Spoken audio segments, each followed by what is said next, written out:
Retire young or retire old?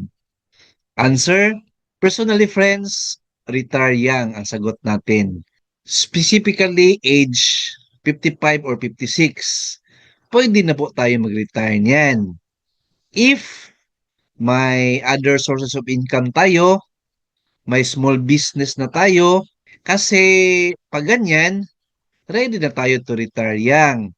Hindi na tayo maghintay na age 60 or 65 before we retire, right? Do not depend on your monthly pension at age 60. No. Kailangan meron kang other income at age 60 or 65. So, kailan ka mag-start? Now na. Age 50, 55, 56 is the ideal age. Right?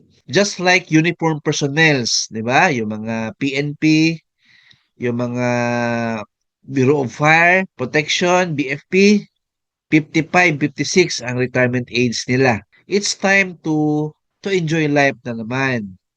Time to our family, time to ourselves. Points to ponder, friends. Thank you, God bless, and two thumbs up.